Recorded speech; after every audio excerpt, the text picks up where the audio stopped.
나에 대한 이야기를 하기 위해서는 오래된 예전 일부터 시작하지 않으면 안 된다.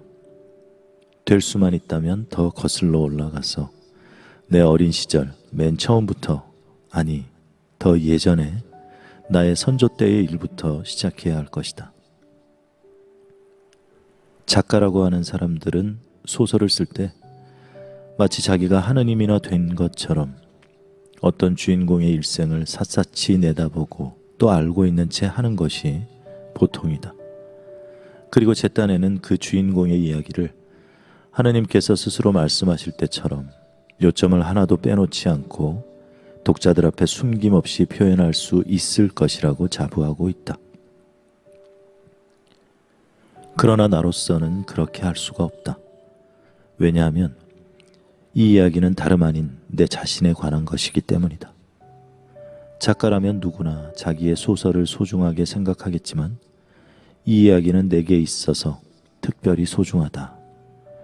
어찌되었든 이것은 나 자신의 이야기고 거기다가 한 인간, 즉 단 한 번밖에 없는 인생을 살아가고 있는 어떤 현실의 인간의 이야기이지 작가가 머릿속에서 생각해낸 가공인간, 실제로 존재할지도 모르는 인간, 이상적인 인간, 이를테면 실제로 존재하지도 않는 인간의 이야기가 아니기 때문이다. 현실에 살고 있는 인간이란 대체 무엇인가? 이 문제에 대해서 현대인은 과거 어느 시대의 사람들과 비교해 보더라도 당연히 더욱 무지하다. 현재 우리 인간들은 모두 다 자연의 단 한 번의 귀중한 실험이다. 그런데 그러한 인간이 서로를 대량으로 학살하고 있지 않은가? 우리의 인생이 죽음과 함께 완전히 끝나버리는 것이라면, 즉 한 알의 총탄이 우리를 이 세상에서 완전히 제거해버린다는 것이 사실이라면 이야기를 쓴다는 것은 무의미한 일이다. 그러나 인간은 누구나 그 인간 자신뿐만 아니라 우주의 모든 현상이 다시는 돌아오지 않는 단 한 번뿐인 방법으로 교차하는 단 하나밖에 없는 매우 특수한 점이기도 하므로 어떻게 되었든 흥미있고 귀중한 존재인 것이다. 그러므로 어떤 인간의 이야기라 할지라도 중요하고 영원하고 장엄하다. 누구든지 인간은 살아서 자연의 뜻을 실현하고 있는 한은 훌륭한 존재이므로 행여 멸시를 받는 일이 있어서는 안 된다.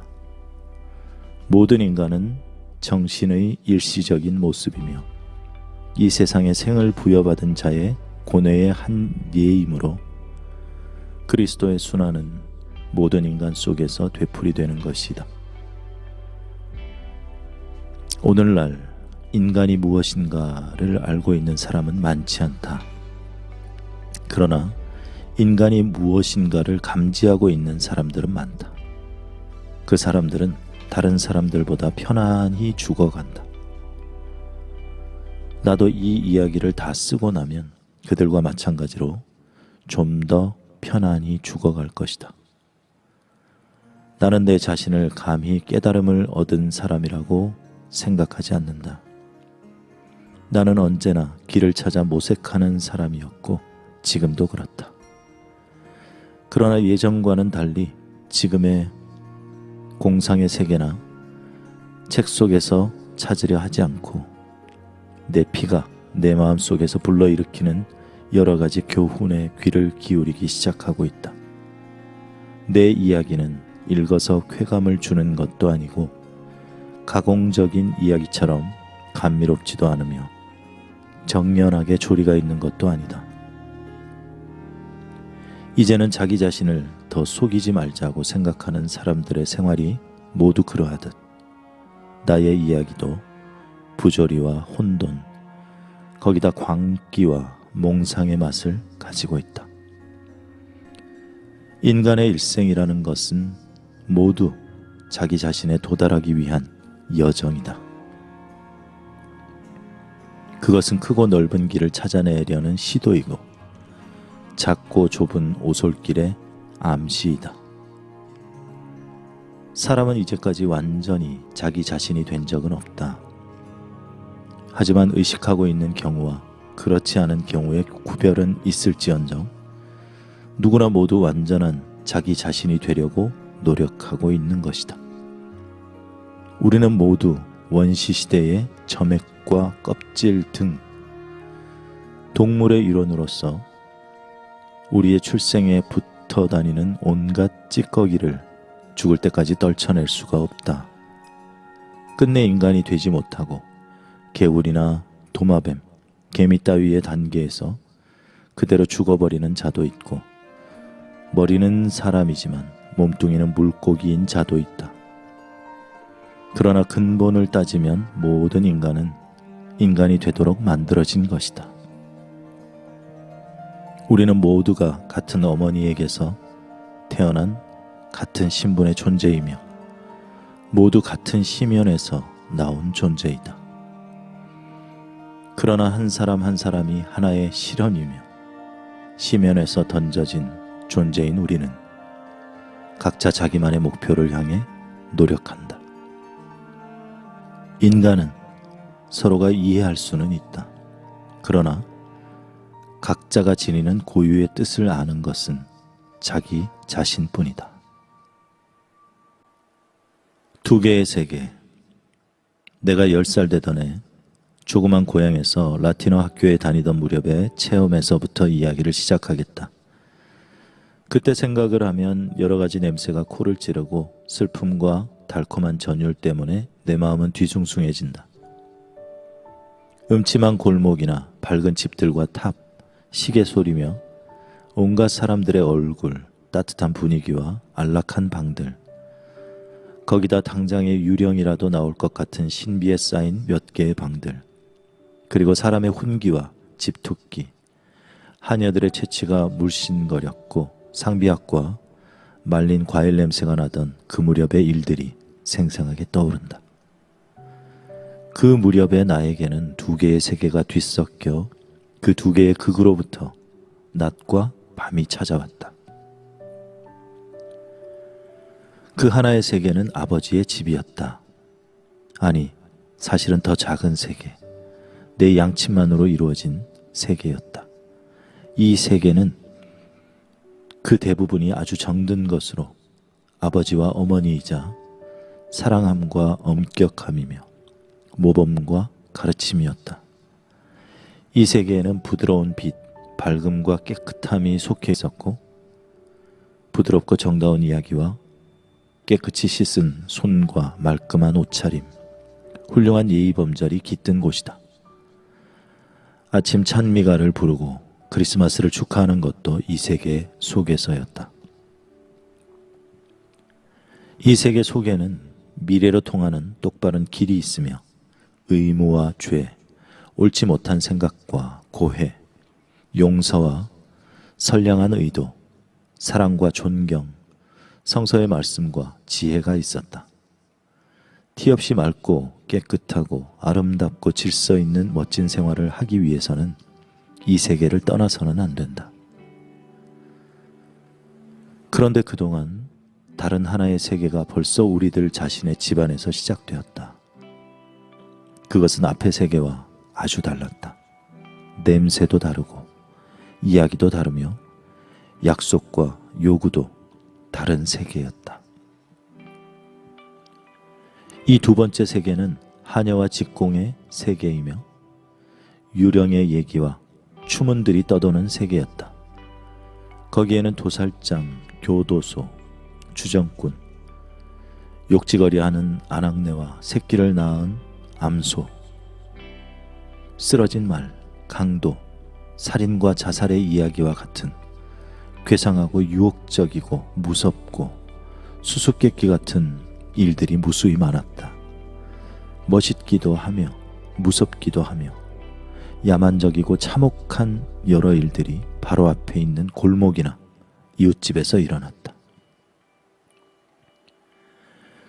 순경과 불황자가 여기저기로 쫓고 쫓기며 주정꾼이 자기 아내를 때리고 젊은 여자들이 저녁 때 거리로 떼를 지어 몰려 나오고, 할멈들 중에는 사람에게 마술을 걸어 병에 걸리게도 하고, 숲에서는 도둑들이 나타나기도 하며, 또 방화범이 경찰에게 체포되었다는 등 사방 어디에서나 이 두 번째의 강렬한 세계가 모습을 나타내고 냄새를 풍겼다. 그러나 아버지와 어머니가 계시는 우리 집은 예외였다. 그리고 그것은 매우 좋은 일이었다. 이처럼 우리 집에 평화와 질서가 휴식이 있다는 것과 의무와 선량한 양심과 용서와 사랑이 있다는 것은 매우 멋진 일이었다. 그리고 전혀 다른 것들, 소란과 뒤죽박죽, 암흑과 폭력이 존재하지만 그 세계에서 우리가 한 발자국만 뛰어넘으면 어머니에게로 피할 수 있다는 것은 놀라운 일이 아니던가. 가장 신기한 일은 이 두 개의 세계가 서로 이웃에게 경계를 이루고 있다는 사실이다. 이를테면 우리 집 하녀 리나만 보더라도 저녁 때 기도 시간에 방문 가까이에 앉아 깨끗이 씻은 두 손을 매끈하게 다린 앞치마 위에 올려놓고 맑은 목소리로 우리와 같이 찬송가를 부를 때에 그녀는 완전히 아버지와 어머니가 계시는 우리들의 밝고 옳은 세계에 속해 있다. 그러나 그 후 곧 나에게 부엌이나 마국간에서 머리가 없는 사나이에 관한 이야기를 한다든지 또는 푸죽간 등에서 동네 여자들과 싸움을 할 때면 그녀는 다른 사람이 되고 다른 세계에 속하는 전혀 다른 여자가 된다. 이런 모든 것은 다른 사람들도 그러했으나 특히 나 자신이 가장 그러했다. 분명히 나는 밝고 옳은 세계에 속해 있었고 내 부모님의 자식이었다. 그러나 나의 눈과 귀가 향한 곳은 그곳이 어디이든 다른 세계가 존재했다. 때로 그곳은 나에게 낯설고 기분 나쁘며 다른 사람들에게도 예외 없이 양심의 가책과 불안을 불러일으켰다. 그러나 나 역시 이 세계 속에 발을 들여놓고 있었다. 그뿐만 아니라 나는 이 금지된 세계 속에 있는 것을 아주 좋아하기까지 했다. 그리고 가끔 밝은 세계로 돌아가는 것이 그것은 분명 필요하고 좋은 일인지 모른다. 어쩐지 좀 더 아름답지 못하고 재미없는 그리고 황량한 세계로 되돌아가는 느낌이었다. 물론 나도 나의 인생의 목표가 나의 아버지나 어머니처럼 그렇게 밝고 깨끗하고 뛰어나고 정돈되는 데 있다는 것을 알고 있으나 거기까지 이르는 그 길은 멀었다. 그러기 위해서는 학교에 다니고 공부하고 시험을 치러야 했다. 그리고 그 길은 항상 다른 어두운 세계의 옆을 지나 그 어두운 세계를 통해서만 갈 수 있었기 때문에 사람들은 흔히 그 세계에 머무른 채 가라앉는 수도 없지 않았다. 이런 것을 경험한 탕아들의 이야기가 있는데 나는 그것을 열심히 읽었다. 그런 이야기에서는 언제나 아버지의 품이나 선의 세계로 돌아가는 것이 구원을 받는 것이고 훌륭한 것이라고 되어 있어서 이것만이 올바른 것, 선한 것, 그리고 바랄 만한 가치가 있는 것이라고 나는 마음속 깊이 느끼곤 했다. 그러나 이야기 가운데서도 악한 자와 탕아들 사이에 전개되는 부분이 훨씬 더 내 마음을 사로잡았다. 솔직히 말하면 탕아가 속죄하고 다시금 구원을 받는다는 것은 가끔 유감된 일로 생각되기조차 했다. 그러나 사람들은 그런 것을 말하지도 않았고 생각조차 하지도 않았다. 그것은 하나의 예감과 가능성으로서 감정의 아주 밑바닥에 막연하게 존재해 있었다. 내가 악마를 상상해 본다 하더라도 그것이 가장을 했든 정체를 드러냈든 간에 나는 그 악마가 상가나 시장 또는 음식점에나 있는 것으로 생각되었고 우리 집에 있다고는 절대로 생각하지 않았다. 나의 누나들도 역시 밝은 세계에 살고 있었다. 간혹 그들은 본질적으로 아버지와 어머니의 세계에 가까이 있는 듯한 생각이 들었다.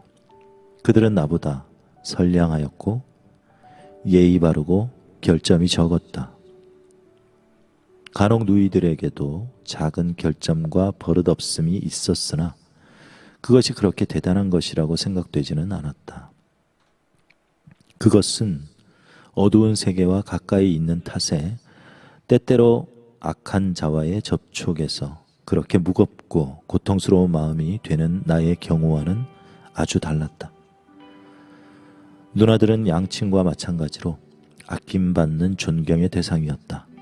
누나들과 누군가가 싸움을 했다면 그는 뒤에 자신의 양심에 비추어서 언제나 자신이 나쁜 놈이었고 용서를 받아야 되는 싸움의 도전자여야만 했다.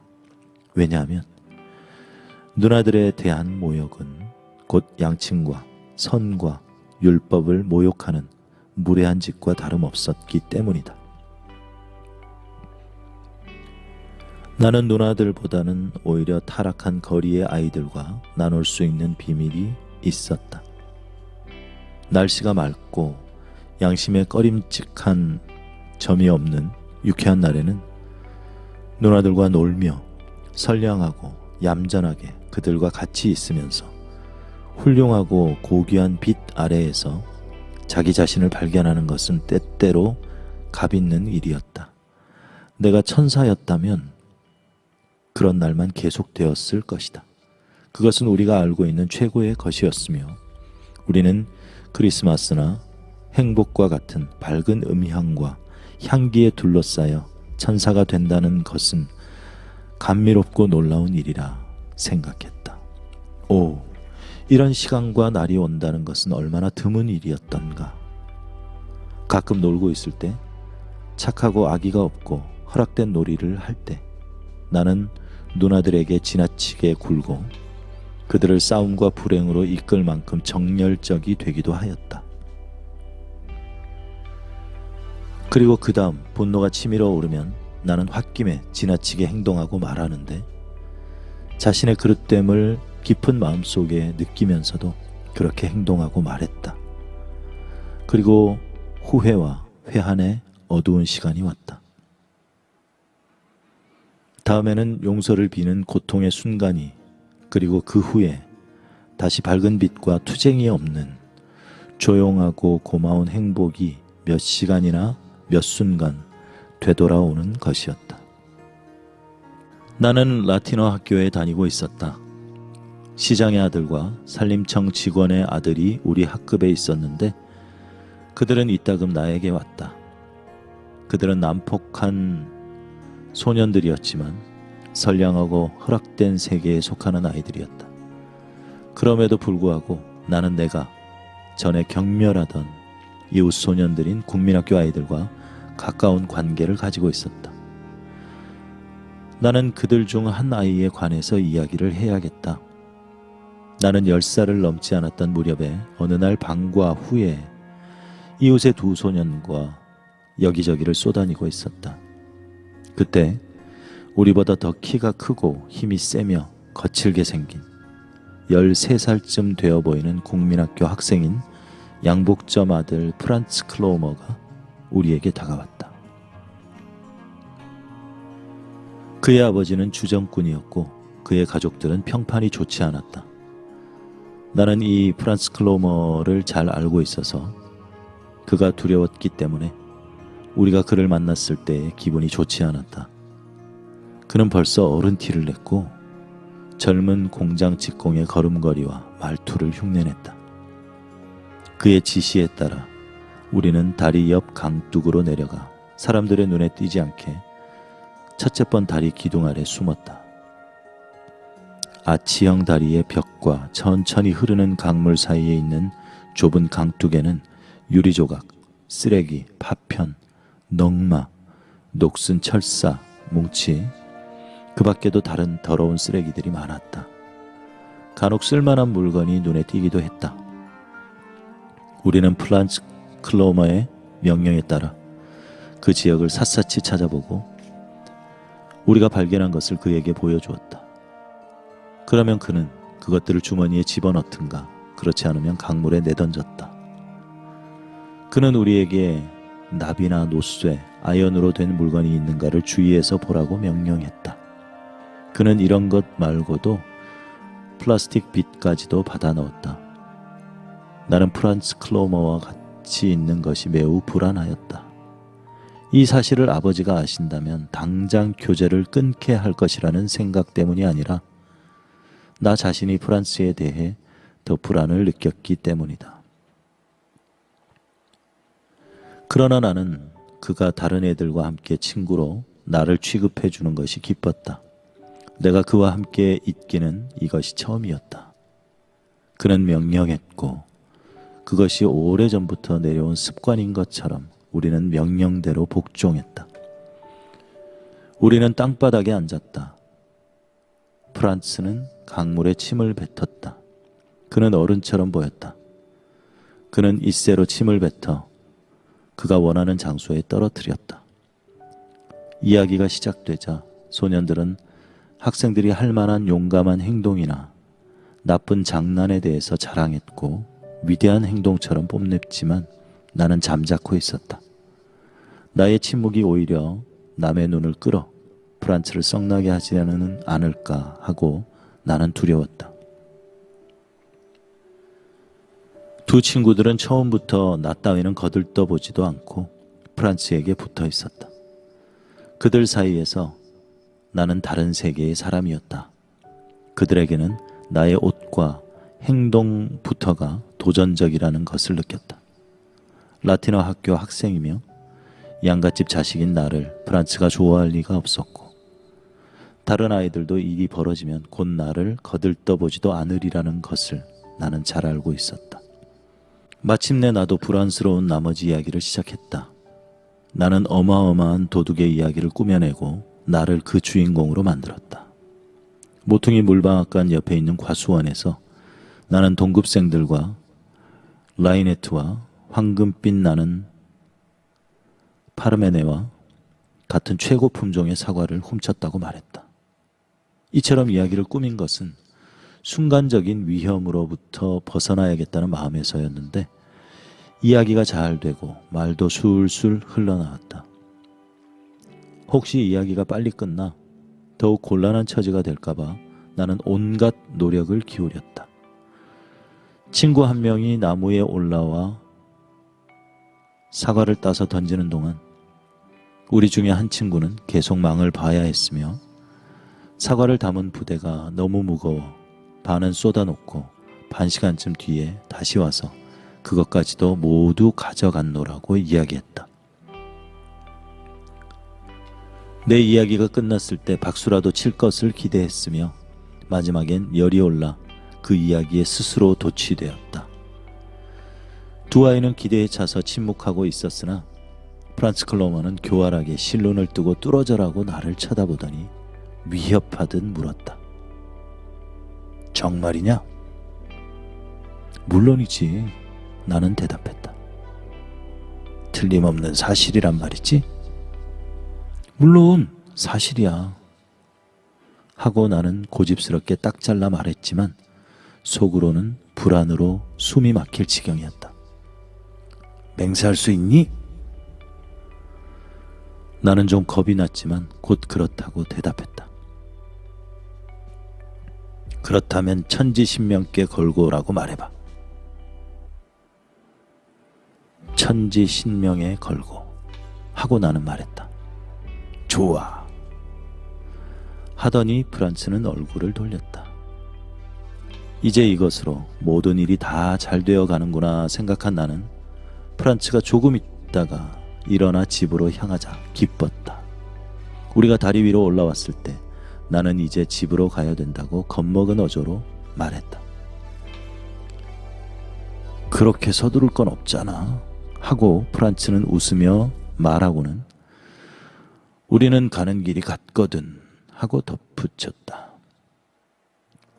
그는 천천히 빈들거리며 걷기를 계속했고 나는 감히 도망치지를 못하고 있었는데 그는 정말로 우리 집 쪽을 향하여 걷고 있었다.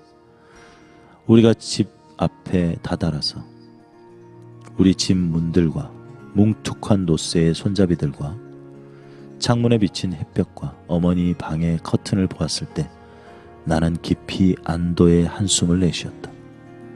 아, 돌아왔구나. 아, 집으로, 밝은 세계로, 티 없이 평화로운 세계로 돌아왔구나. 내가 문을 열고 재빨리 들어가 문을 닫으려고 할 때 프란츠 클로머가 내 뒤를 따라 억지로 들어왔다. 마당에서 밖에 빛이 비치지 않는 차갑고 어둠침침한 타일 복도에서 그는 내 팔을 붙들고 작은 소리로 말했다. 야, 그렇게 서둘지 마. 놀라서 나는 그를 쳐다보았다. 나의 팔을 움켜잡고 있는 손이 쇠처럼 단단했다. 나는 그가 무엇을 생각하고 있을까? 혹은 나를 괴롭히려는 것이 아닐까 하고 생각해봤다. 내가 지금 크게 악을 쓰고 소리친다면 나를 구하기 위해 누군가가 저 위층에서 빨리 내려올 것인지를 생각했다. 그러나 나는 그것을 포기했다. 뭐야? 나는 물었다. 왜 그래? 아무것도 아니야. 내게 단지 무얼 좀 물어볼 게 있어. 다른 애들이 들을 필요는 없지. 그래, 좋아. 무얼 내게 더 하란 말이냐? 내가 2층에 올라가야 된다는 걸 알지? 응? 넌 알겠지? 프란츠는 조용히 말했다. 물방앗간 모퉁이 과수원이 누구네 것인가를. 몰라. 난 모른단 말이야. 글쎄, 물방앗간 집 것이겠지. 뭐? 프란츠가 한쪽 팔로 나를 휘감아 왈칵 끌어당겼기 때문에 나는 바로 코앞에서 그의 얼굴을 똑바로 쳐다봐야만 했다. 그의 눈은 악의에 가득 차 있었고 심술궂은 그의 얼굴은 잔인성과 힘으로 넘쳐났다. 임마, 그것이 누구네 것인지를 분명히 말해주지. 나는 벌써 오래전부터 사과를 도둑 맞았다는 것을 들었어. 그리고 주인이 누가 사과를 훔쳐갔는지를 말해주는 사람에게는 2마르크를 준다고 말한 것도 알고 있단 말이야. 뭐라고? 하고 나는 외쳤다. 그렇지만 넌 그에게 일러 바치진 않겠지? 그의 명예심에 호소하는 따위는 소용없으리라는 것을 나는 느꼈다. 그는 다른 세계에 속해 있었으며 그에게 있어서 배신쯤은 죄도 아니었다. 나는 그것을 똑똑하게 느꼈다. 이런 일이 있어서 다른 세계의 사람들은 우리들과 같지 않았다. 말하지 않는다고? 하고 프란츠는 웃었다. 야, 너는 도대체 내가 위조 지폐범이 되어서 스스로 2마르크짜리를 만들어낼 수 있다고 생각하니? 나는 가난한 놈이야. 우리 아버지는 너희 아버지처럼 부자가 아니야. 내가 2마르크를 벌 수 있다면 나는 벌어야 된단 말이야. 아마 주인은 더 많이 줄지도 몰라. 그는 갑작스레 나를 놓아주었다. 우리 집의 복도는 이미 더 이상 평화와 안전의 냄새를 풍기지 않았고 온 세계가 내 주위에서 무너져 내렸다. 그는 나를 밀고 할 것이고 사람들은 그것을 아버지에게 말할 것이고 어쩌면 경찰마저 오른지도 모른다. 모든 무질서한 공포가 나를 위협했고 모든 흉측스럽고 위험스러운 일들이 나에게 몰려들었다. 내가 도둑질하지 않았다는 것은 전혀 문제가 되지 않았다. 거기다가 나는 맹세까지 했다. 하느님이시여, 하느님이시여. 눈물이 나왔다. 나는 대가를 치르고서라도 거기에서 벗어나고 싶다고 느껴 절망적으로 주머니 속을 모두 뒤져보았다. 사과도, 주머니 칼도 거기에는 없었다. 그때 시계의 생각이 났다. 그것은 낡은 시계였는데 가지는 않지만 그저 지니고 있었다. 그 시계는 할머니가 주신 것이었다. 나는 그걸 재빨리 꺼냈다. 프란츠, 나는 말했다. 예, 고자질은 하지 마. 그렇게 한다고 내게 좋을 것도 없잖아. 내 시계를 줄게. 바로 이거야. 미안하지만 이것밖에는 아무것도 없어서 그래. 이걸 줄게. 은으로 만든 거야. 제품은 좋은 것인데 조금 고장이 났으니 수리만 하면 돼. 그는 엷은 웃음을 띠면서 커다란 손으로 시계를 받았다. 나는 그 손을 보며 그 손이 얼마나 나에게 난폭하고 깊은 적의에 찬 것인가를 느꼈고 얼마나 내 생애와 평화를 억세게 잡을 것인가를 느꼈다. 은으로 된 거야 하고 나는 겁먹은 소리로 말했다. 은 같은 건 문제도 아니야. 게다가 내 고물딱지 같은 시계 따위는 하고 프란츠는 비웃는 투로 말했다. 너나 가서 고쳐버렴. 이봐 프란츠 하고 나는 그가 돌아갈까봐 불안에 떨면서 외쳤다. 잠깐만 기다려줘. 시계를 제발 받아줘. 이건 은시계란 말이야. 정말이야. 이것밖에 가진 게 없어서 그래. 그는 멸시하듯이 차갑게 나를 바라보았다. 물론 넌 내가 누구에게 가는지 알겠지? 그렇지 않으면 나는 그까짓 거 경찰에라도 연락할 수 있어. 경위를 잘 알고 있으니까. 프란츠는 가려고 돌아섰다. 나는 뒤에서 그의 소매를 잡았다. 그렇게 돌아가게 둘 수는 없었다. 그를 그렇게 돌아가게 한 뒤에 올 일을 겪느니 보다 차라리 죽는 것이 편할 것 같았다. 프란츠!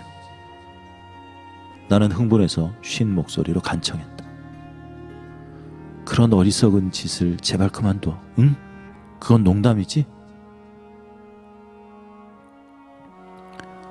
물론 농담이야.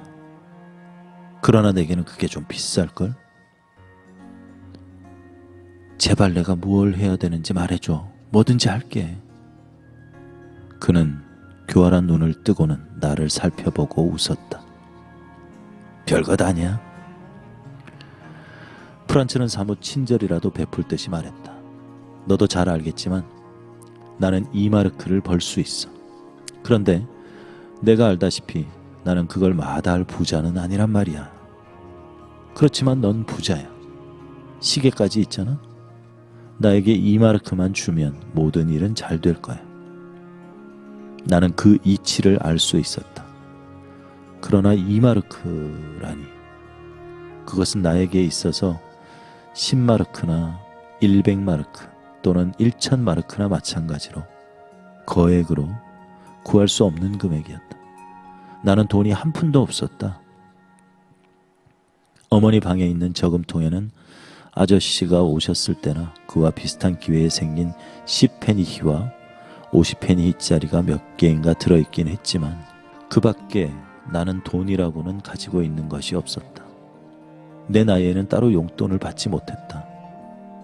나는 돈이 없는걸? 하고 나는 슬프게 말했다. 나는 정말 돈이 없어. 그러나 그 밖의 것은 뭐든지 줄게. 나는 인디언 얘기를 쓴 책과 장난감 군인 그리고 나침반도 가지고 있어. 그걸 내게 곧 가져다 줄게. 프란츠는 건방지고 심술궂어 보이는 입을 실룩거리더니 땅에 침을 뱉었다. 수다 떨지 마. 그는 명령하듯이 말했다. 그따위 쓰레기 같은 건 너나 가져. 나침반? 내 비위를 더 거스리지 마. 알아들었어? 그 돈만 내란 말이야.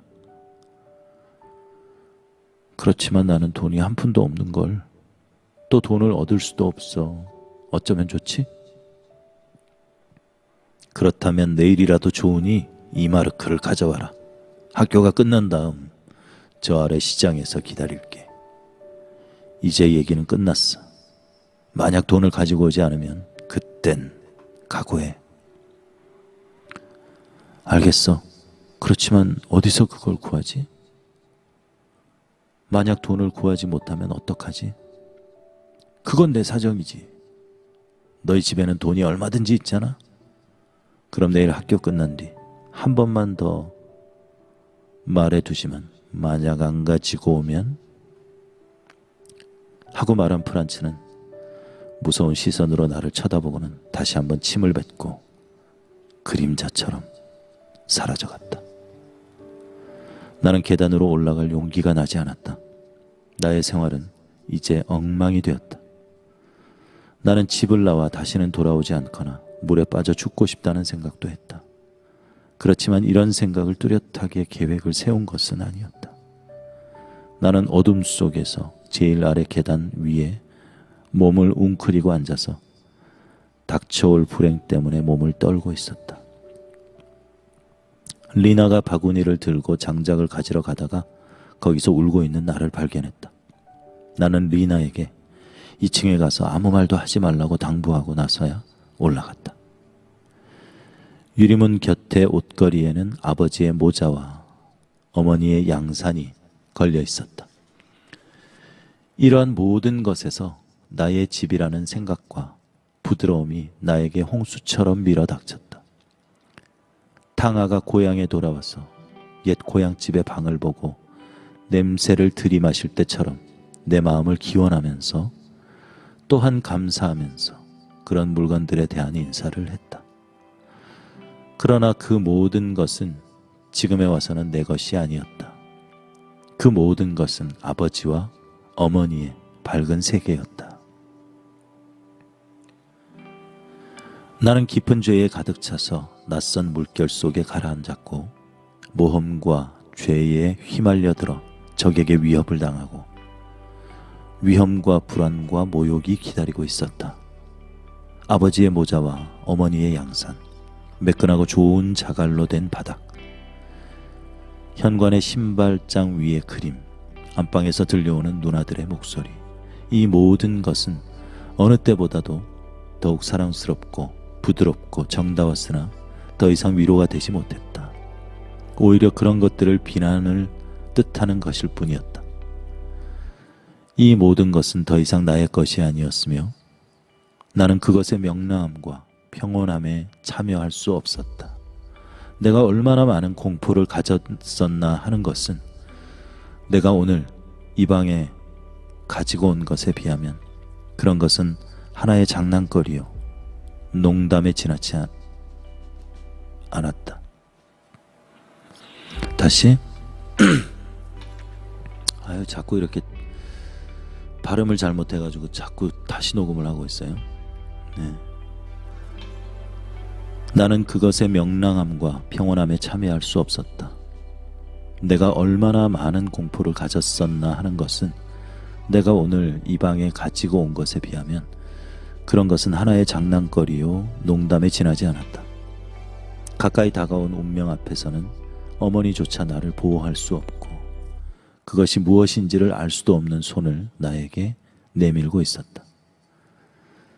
지금 나의 죄가 도둑질이건 거짓말이건 나는 하나님에게 거짓 맹세를 하지 않았던가. 그것은 마찬가지였다. 나의 죄는 이것도 저것도 아니고 내가 악마와 손을 잡은 데 있는 것이다. 왜 나는 그에게 아버지에게 한 것보다 더 복종했던가?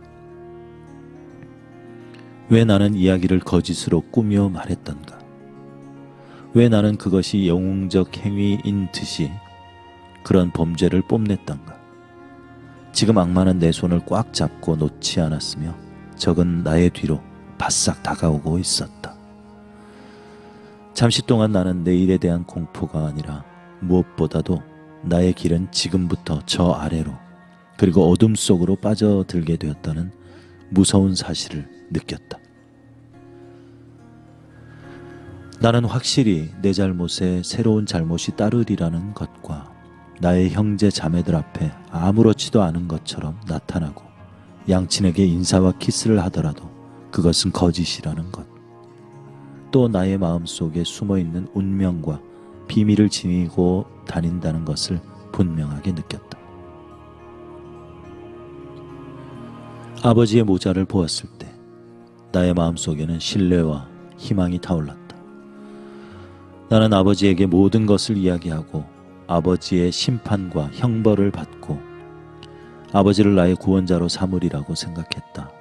그것은 단지 내가 가끔 고백했던 것과 같은 하나의 속죄에 불과하지 않는가.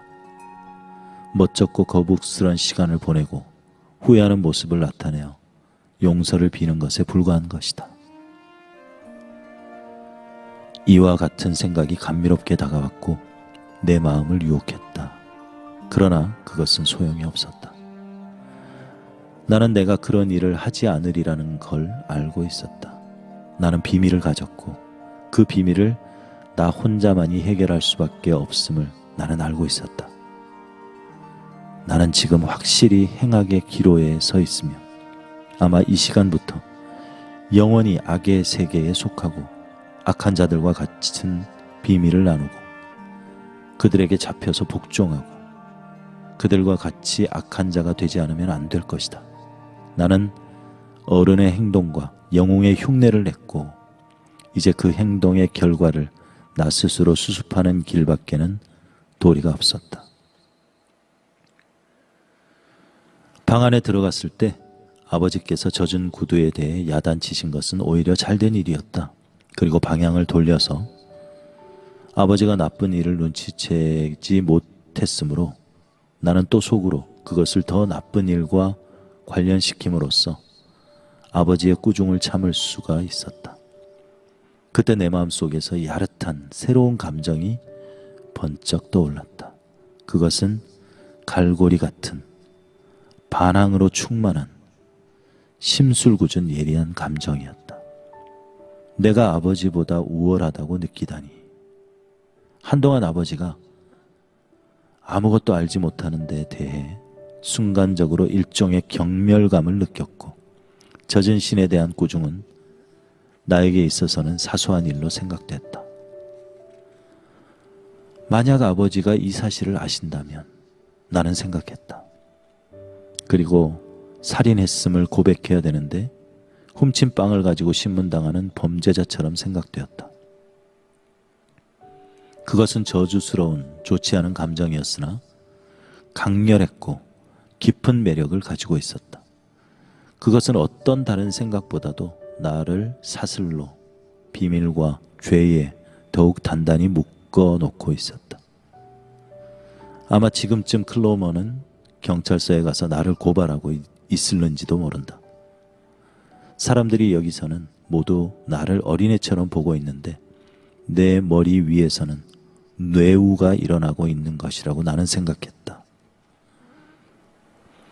지금까지 이야기한 이 전체의 경험 중에서 이 어린 시절이 가장 중요한 기억으로 뒷날까지 남겨진 것이었다.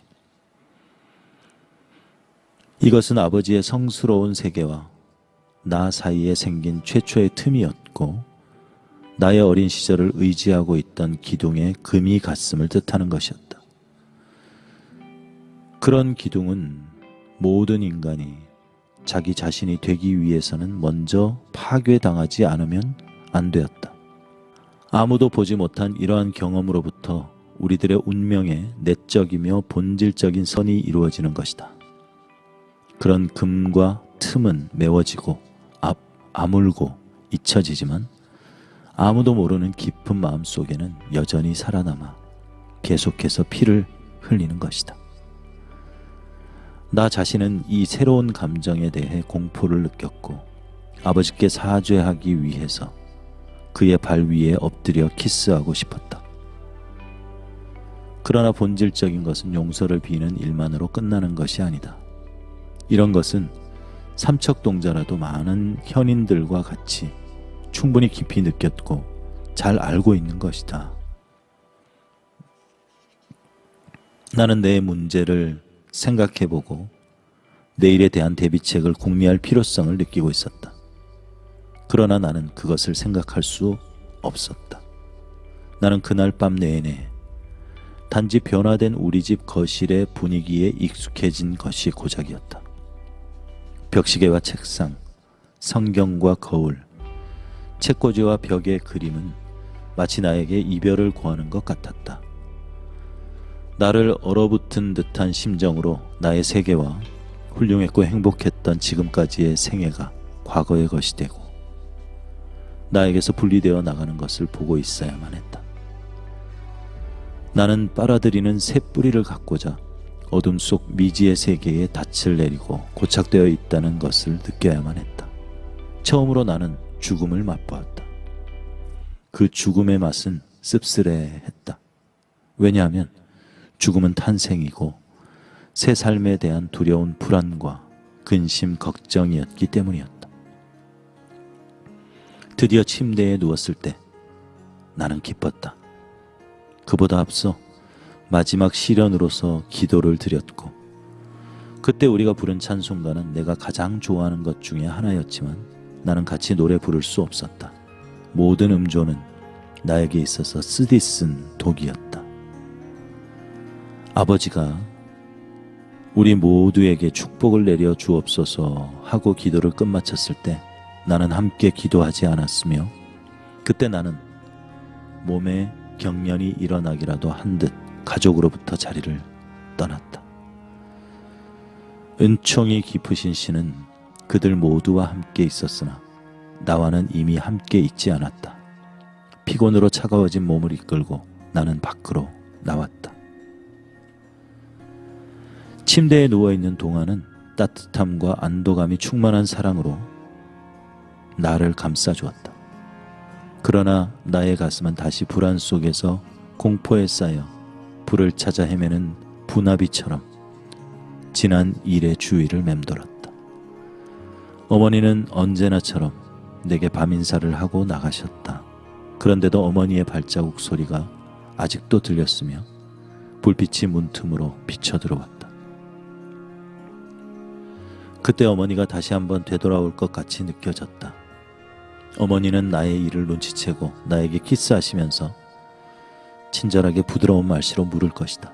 그러면 나는 울음을 터뜨리고 내 목에 걸려있는 망설임들이 녹아내려 어머니를 껴안고 모든 것을 털어놓으리라. 그러면 모든 것이 해결되고 나는 구원을 받으리라. 나는 어두워진 뒤에도 잠시 동안 문틈에 귀를 기울이고 그렇게 되어야 된다고 생각하고 있었다. 그러고 나서 다시 본래대로 되돌아와서 나의 적의 눈을 들여다보았다.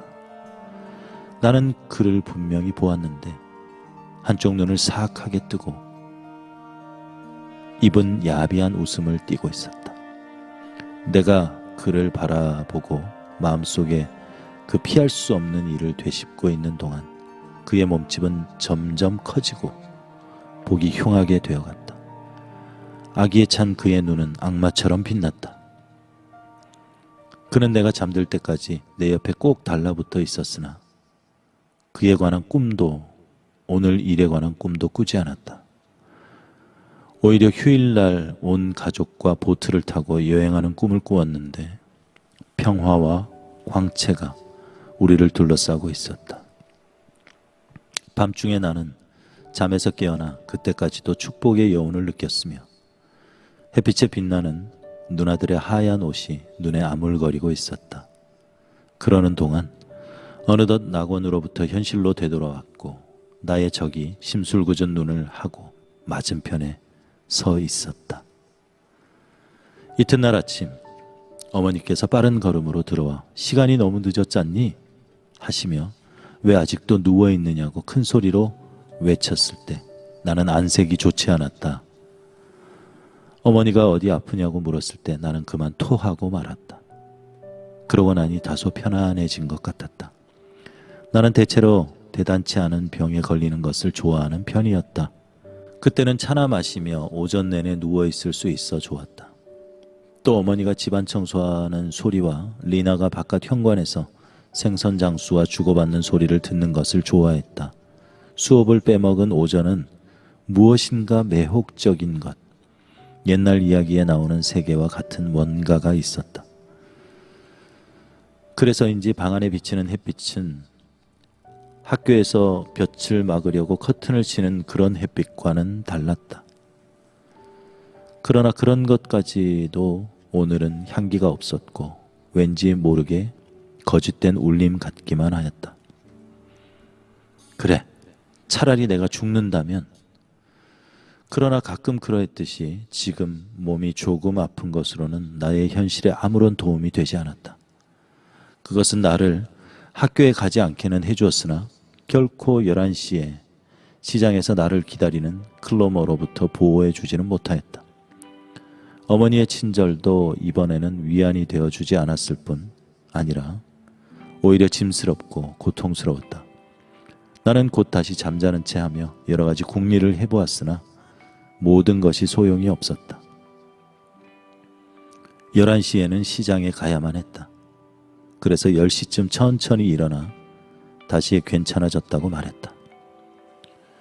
이런 경우에 이제까지는 침대에 좀 더 누워 있다든지 또는 오후에 학교에 가도 좋았다. 그러나 지금은 학교에 가고 싶다고 말했다. 계획을 세웠기 때문이다. 돈도 없이 클로머에게 갈 수는 없었다. 단지 내 재산이라고 할 수 있는 그 작은 저금통을 빼내야만 했다.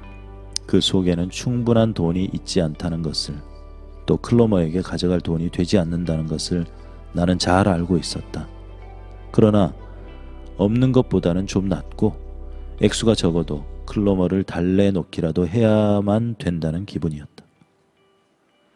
양말을 신은 채 어머니 방에 살금살금 걸어 들어가 책상 위에 있는 내 저금통을 꺼내올 때 내 마음은 언짢았다.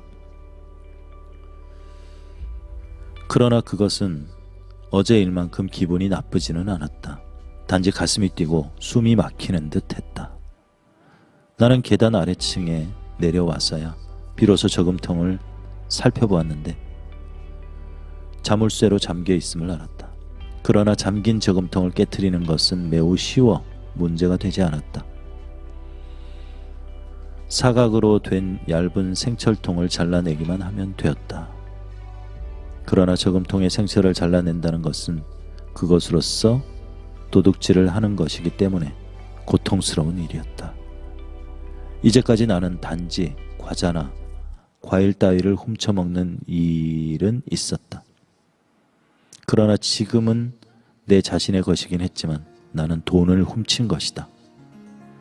이로써 나는 다시금 한 발자국 클로머에게로 또 그의 세계로 가까이 갔으며 그것을 차츰차츰 실행해 가고 있다는 것을 느꼈고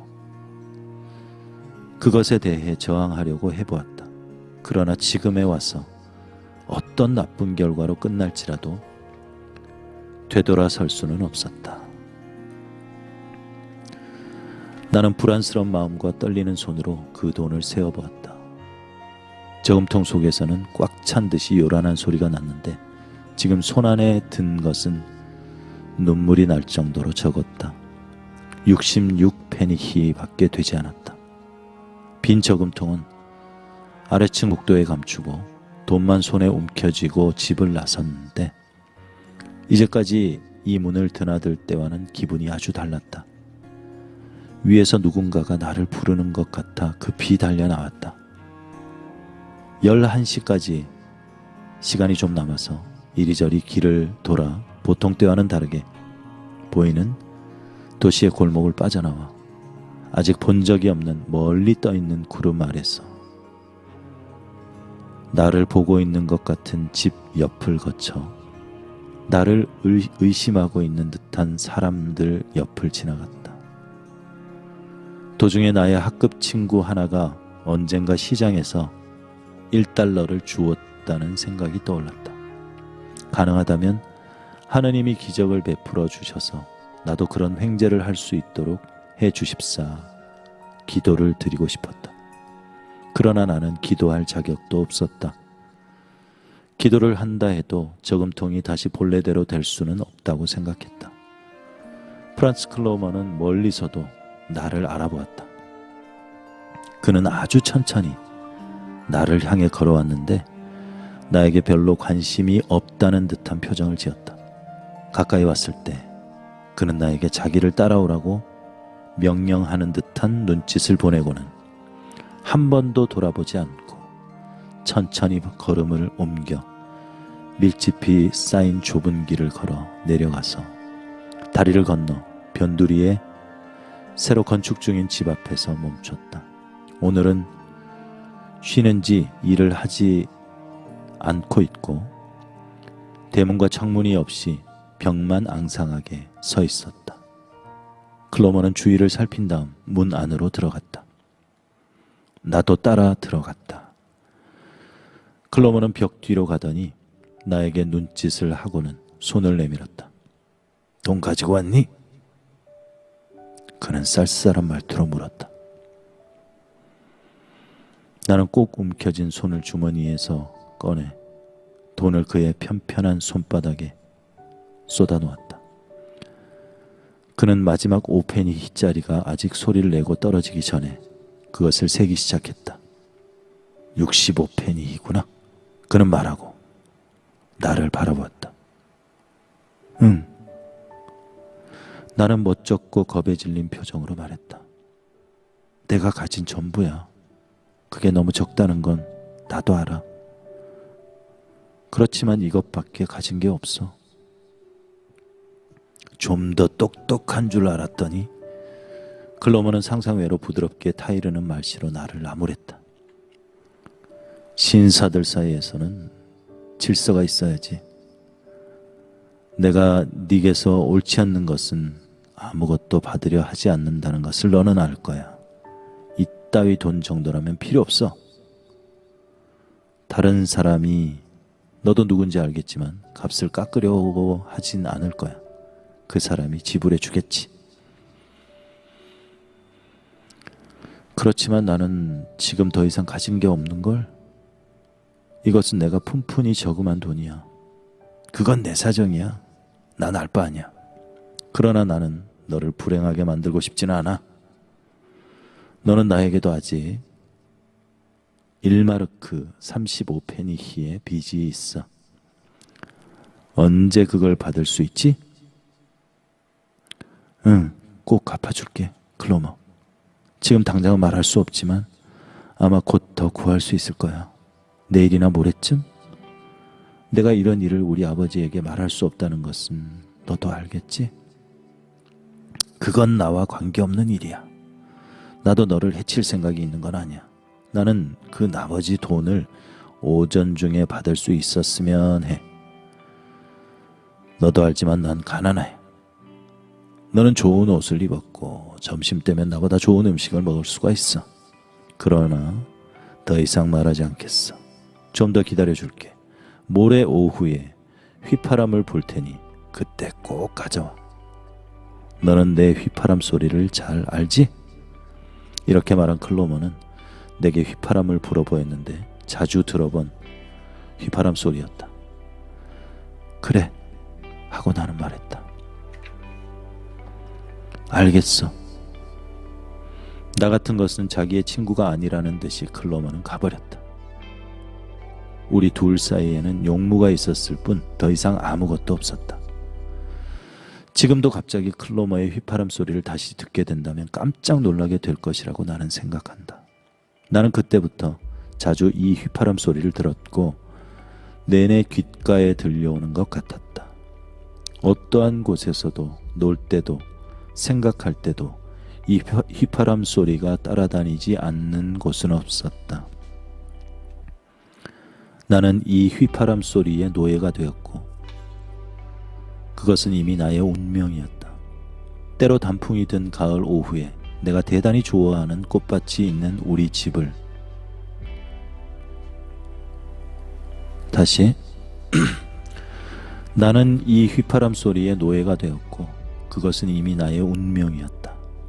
때로 단풍이 든 가을 오후에 내가 대단히 좋아하는 꽃밭이 있는 우리 집 정원에 나와 있으면 나는 이상한 충동에 이끌려 지난 어린 시절 하던 놀이를 다시 해보기도 했다. 나는 어느 정도 나보다 나이 어린 아직도 선량하고 자유롭고 죄가 없고 숨김 없는 소년이 되어 볼 수가 있었다. 그러나 그 중간에 언제나 얘기한 대로 엄청나게 흥분시키고 놀라게 하는 클로머의 휘파람 소리가 어디에선가 들려와 놀이를 중단시키고 상상을 엉망으로 만들어 놓곤 했다. 휘파람 소리가 날 때면 불편한 마음이지만 나는 그를 따라 나서야만 했고 옳지 않고 증오스러운 장소로 지저분한 곳에 이르러 클로머에게 변명을 하고 돈에 관해 재촉을 받아야만 했다. 이러한 것이 아마 몇 주일 동안 계속되었지만 나에겐 그것이 몇 년이나 되는 것처럼 생각되었다. 때때로 나는 리나가 시장 바구니를 요리대 위에 놓아두었을 때 거기서 몰래 집어온 5페니히나 1그로짜리 돈을 가지고 갔다. 그럴 때마다 늘 클로머는 나를 나무라며 경멸했다.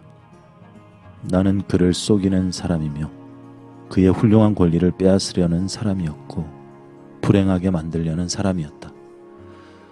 나의 생애에서 그렇게 괴로운 심정에 빠진 적은 없었고 그보다 더 심하게 희망을 잃고 굴욕감을 느껴본 적도 없었다. 나는 저금통을 장난감 돈으로 채워서 제자리에 가져다 놓았는데 거기에 대해 아무도 묻지 않았다. 그러나 그것은 언제 발각날지 모를 일이었다. 어머니가 조용히 나에게 걸어오실 때면 어머니가 저금통에 관해 물으시러 오시는 것은 아니었지만 나는 클로머의 야비한 휘파람 소리보다 어머니를 더욱 두려워하기까지 했다. 그 당시 돈 없이 나갈 때가 거듭될수록 악마 클로머는 나를 다른 방법으로 이용하고 괴롭히기 시작했다. 한 예로 클로머가 자기 아버지한테 받은 심부름을 나는 대신해서 해야만 했다. 그렇지 않으면 무언가 다른 어려운 일을 시키던가 10분간 깨금질을 명령하던가 아니면 길 가는 사람의 웃옷에 종이 조각을 붙이는 일 등을 명령했다. 그래서 밤에 잠잘 때 꿈속에서도 이와 같은 괴로움이 계속되었고 가위에 눌려 식은땀을 흘렸다. 얼마 동안 나는 몸이 아팠다. 때때로 토하였고 으슬으슬 추웠으나 밤에는 땀과 열에 쌓여 누워 있었다. 어머니는 무엇인가 이상하게 느꼈는지 나에게 많은 관심을 기울였으나 내가 신뢰로서 보답할 수 없었기 때문에 그것이 또 나를 괴롭혔다. 어느 날 밤 내가 이미 침대에 들었을 때 어머니는 초콜릿 한 개를 가져왔다. 전에도 어머니는 종종 그랬다. 그것은 내가 낮에 착하게 굴면 잠잘 때 상으로 과자를 받았던 일을 상기시켰다. 어머니는 침대 곁에 서서 나에게 초콜릿을 내밀었다. 나는 너무 마음이 아팠기 때문에 머리를 옆으로 흔들었다. 어머니는 어디가 아프냐고 묻고는 내 머리를 쓰다듬어 주셨다. 싫어요. 싫어요. 아무것도 먹고 싶지 않아요. 나는 단지 이렇게 외쳤을 뿐이었다. 어머니는 초콜릿을 머리맡 책상 위에 놓고 나가셨다. 어머니께서 그 후에 그 일에 관해 물으려 할 때 나는 아무것도 알지 못하는 듯이 행동했다. 어느 날 어머니는 의사를 불러온 일이 있었는데 그 의사는 진찰을 하더니 아침마다 냉수 마찰을 하도록 나에게 지시했다. 그 무렵의 상태는 일종의 정신착란이었다. 우리 집의 정돈된 평화로움 속에서 나는 유령처럼 겁을 먹고 고통을 받으며 살았고 다른 가족들의 생활에 참가하지 못하였고 한 시간도 나의 불행을 떨쳐버릴 수가 없었다. 때때로 화가 나셔서 나에게 따져 물으시는 아버지에 대해서 나는 오히려 꽁한 마음과 냉정한 태도를 취했다.